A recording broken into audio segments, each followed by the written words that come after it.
نبی حضرت سلیمان علیہ السلام اور جنات کا قصہ۔ حضرت سلیمان علیہ السلام کے لیے جنات کے کھودے ہوئے کنویں۔ سعودی عرب کا ایک دور افتادہ گاؤں لینا عہد قبل از تاریخ کے کئی عجائبات پر مشتمل ہے۔ یہاں حضرت سلیمان علیہ السلام کے لشکر کے لیے جنات کے کھودے ہوئے 300 کنویں بھی ہیں۔ ان میں سے بیشتر اگرچہ ناکارہ ہو چکے ہیں، مگر 20 کنووں سے اب بھی لوگ میٹھا پانی حاصل کرتے ہیں۔ جنات نے یہ کنویں زمین کی بجائے سخت ترین چٹانوں کو توڑ کر بنائے تھے، جس پر اب بھی ماہرین حیران ہیں۔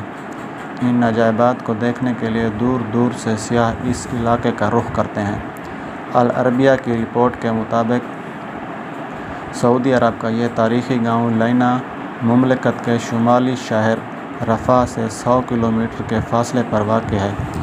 یہ قدیم علاقہ اسٹریٹجک اہمیت کے ساتھ متعدد آثار قدیمہ کی وجہ سے ملک بھر میں شہرت رکھتا ہے۔ یہاں ایک قدیمی قلعہ بھی ہے۔ پرانے زمانے میں بیت المقدس اور یمن کے مابین پیدل سفر کا مشہور راستہ اسی گاؤں سے گزرتا تھا۔ عدن سے عراق جانے والا ملکہ زبیدہ کا بنائی ہوئی مشہور سڑک درب زبیدہ بھی یہیں سے ہو کر جاتی تھی۔ اب بھی سیر و تفریح کے شائقین بڑی تعداد میں اس علاقے کا رخ کرتے ہیں۔ سعودی محقق حامد الجاسر کا کہنا ہے کہ اس قدیم گاؤں میں حضرت سلیمان علیہ السلام کا لشکر بھی اترا تھا۔ سلیمان علیہ السلام جب اپنا لشکر لے کر یمن جا رہے تھے تو یہاں ٹھہرے تھے۔ اس بے آب اور گیاہ علاقے میں لشکر کو پانی کی ضرورت آئی تو حضرت سلیمان علیہ السلام نے جنات کو حکم دیا کہ وہ ہنگامی طور پر کنویں کھودیں، تو جنات نے چٹانوں پر مشتمل اس سخت ترین زمین میں 300 کنویں کھود دیے تھے۔ یہ انتہائی گہرے کنویں اب بھی اصلی حالت پر موجود ہیں، جنہیں زمین پر اب بھی اپنا وجود رکھنے والا معجزہ قرار دیا جاتا ہے۔ جنات نے چٹانوں کو کاٹنے کے لیے ڈرل مشین کی طرح کوئی آلہ استعمال کیا تھا، جس کے نشانات اب بھی کنویں کی چاروں اطراف واضح طور پر دیکھے جا سکتے ہیں۔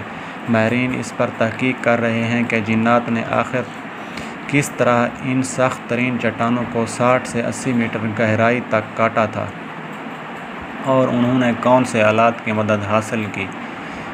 اگرچہ ان 300 میں سے اس وقت صرف 20 کنویں ہی کارآمد رہ گئے ہیں، تاہم سارے کنووں کے نشانات اب بھی یہاں موجود ہیں۔ ان کنووں کو دیکھنے والا ہر شخص حیرت زدہ ہو کر رہ جاتا ہے۔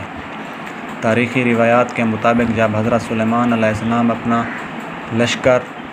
لشکر سمیت یمن جا رہے تھے تو وہ یہاں دوپہر کے کھانے کے لیے اترے تھے۔ لشکر میں جنات کی فوج بھی شامل تھی۔ جب لوگ پیاسے ہوئے تو حضرت سلیمان علیہ السلام نے جنات کی فوج کے کمانڈر سپتر کی طرف دیکھا تو وہ ہنس رہا تھا۔ حضرت سلیمان علیہ السلام نے اس سے ہنسنے کی وجہ پوچھی تو اس نے کہا، آپ لوگ پیاس سے تڑپ رہے ہیں، مگر میٹھا پانی آپ کے قدموں کے نیچے ہی ہے۔ حضرت سلیمان علیہ السلام نے سپتر کو پانی نکالنے کا حکم دیا تو تھوڑی دیر میں ہی اس نے اپنی فوج کی مدد سے 300 کنویں کھود دیے اور سیدنا سلیمان علیہ السلام کا پورا لشکر سیراب ہو گیا۔ معروف مورخ یاقوت حموی کے دور تک یہ سارے کنویں میٹھے پانی سے لبالب بھرے ہوئے تھے۔ یاقوت حموی نے اپنی مشہور کتاب معجم البلدان میں لکھا ہے کہ لینا عراق کے شہر واسع سے مکہ و مکرمہ جاتے ہوئے 7ویں منزل پر آتا ہے۔ یہ علاقہ اپنے میٹھے پانی کے کنووں کی وجہ سے شہرت رکھتا ہے۔ ان کنووں کی وجہ سے یہ علاقہ جہاں عراق اور عرب کے تاجر منڈیاں لگاتے، نجد سمیت سعودی عرب کے شمالی علاقوں کے لوگ یہاں آ کر خریداری کرتے تھے۔